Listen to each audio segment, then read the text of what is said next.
The only one who's been listening to the president in the last hour. I'm joined now by Phelisa Nkomo. She's a development economist and social justice activist. Phelisa Nkomo, good afternoon. What stood out for you in what the president said? For me, among other things, was his strong condemnation of us as men who continue to perpetuate violence against women and children in our society. Well, thank you so much, Midrand, and good afternoon to the listeners. I hope you can hear me because I'm actually here at Gallagher Estate where President was just addressing a second ago. I mean, I think for me, I agree with you. I think firstly, the speech for me was really, there was a lot of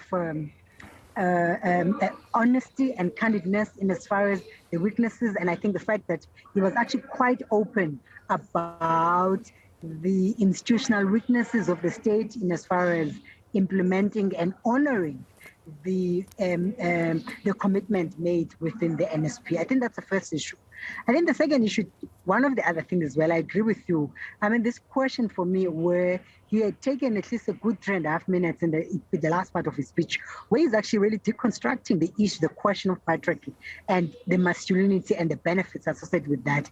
And the fact that, in fact, he is now openly taking leadership around the need for conversations with men, right?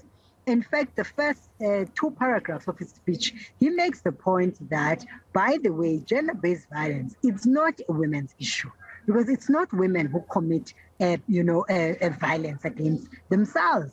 It's actually men who commit violence against women. So in fact, those who are violent should actually take responsibility. So I thought for me, again, from a social and consciousness perspective, I thought that clarion call was actually quite good, very clearly. And then, in fact, it sends a very clear message to men in South Africa and even in Africa that, in fact, women's lives matter and that, in fact, they need to take responsibility for their violent behavior in society. I think the other issue which was candid about was the fact that there is very limited institutional framework in as far as reporting and, in fact, that around also clear implementation of the NSP, right? And I thought for me that was actually quite good. In fact, I suppose, civil society organizations are actually really welcoming that reflection. The biggest one was around the issue of funding, right? And where he makes the difference and says, and he felt compelled that what happened to the 1.6 billion that was actually allocated 18 months ago, and now what is the plan? Obviously, he explained that actually the 0.6 billion was actually a scratch on the surface, which in fact that was a question we were raising as well as the civil society organization. But now then he comes back and he says 21 billion will be allocated. There's going to be very clear reporting supported by the Department of Monitoring and Evaluation, which I think for me that's excellent, right? So I think that there are combination of interventions here which are really around both the leadership component, the resourcing, right, the accountability, but also fundamentally be that leader who says violence is actually not good for our society. Men, organize yourselves and actually take responsibility for violence that you actually inflict against women and children in South Africa.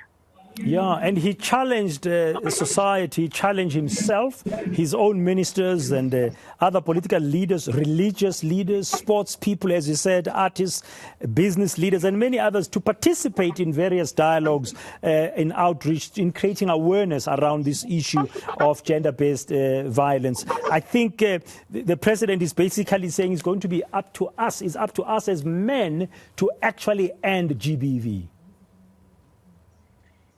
True. In fact, at the heart of his speech as well, he's saying collaborative approaches are going to be critical for us to deal with gender-based violence.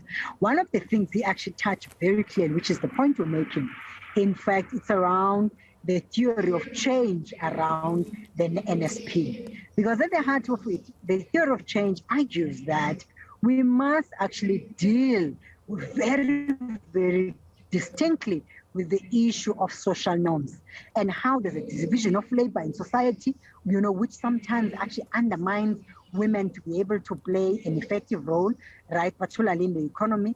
He's also saying that, man, I am not going to be able to deal, as the leader of this country, to be able to deal with gender-based violence without you. I'm actually bringing you on the table, right? I want you to be part of the conversation. The other thing that I like as well is the localization of this conversation, because, I mean, you know that sometimes when you talk about gender-based violence or any form of social scourge, more often than not, the focus is always on the metros because there's so much activism. In fact,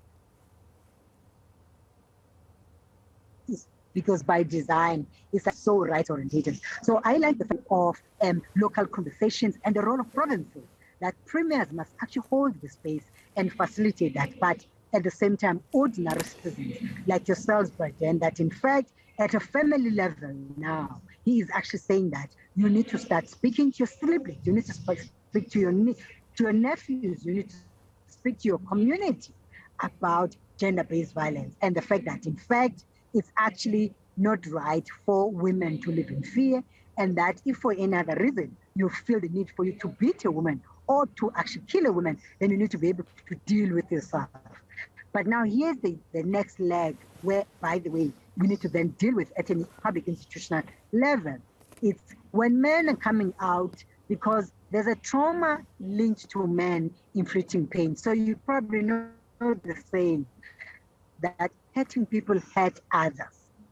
So, and that's why most of the time it's easy for men to actually hurt women, because they believe that they are second-class citizens and in fact they are soft in society, and then they target them. So in essence, so what then needs to happen is that there needs to be institutions that are actually getting resourced to support that process. And meaning that in the same way that there's a demand for supporting Tutuzela centers, there must be spaces for men to be able to go into, institutions where they can talk about the trauma and the reasons for actually gender-based violence. I mean, for instance, if you look at, and just to, digress a bit, but it's an important digression. If you look at the data of children who got pregnant during COVID, right? I mean, the child rape actually indicates very strongly that in fact children at home are sitting with rapists. And now the key question we must then ask and say, so who breeds rapists? It's a society. Now men must really start talking about it. But it's also his clarion call is even opening up such an interesting thing about masculinity and men as individuals, but then that men must start speaking about their pain. When you're going to go through pain, there is nothing wrong to talk about it. In fact, being vulnerable actually is part of a healing process. And women do that, by the way, through using existing social capital.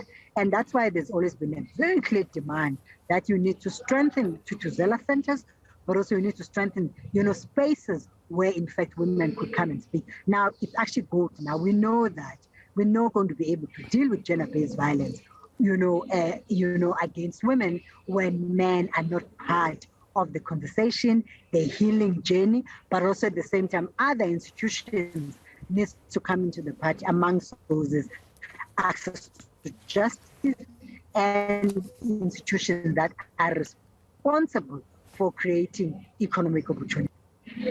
Now, Phelisa, we're beginning to lose you. I know you are in Gallagher Estate and you are participating in the conference. But before I let you go, finally, if you may, very briefly, the president has spoken. You've sort of touched on some of the key aspects, what stood out for you.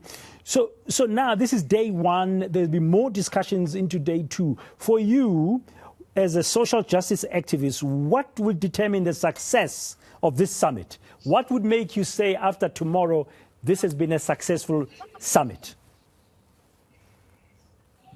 Resource allocation for community-based organizations who are doing work and frontline work on a daily basis within communities. That's the first issue.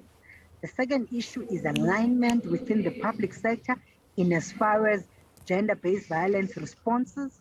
The third one is a reporting infrastructure that in fact is going to be used for us to assess the progress that we're making, but also thirdly is to actually build this movement where men are actually committing to speak about gender-based violence in society in collaboration with women at community level.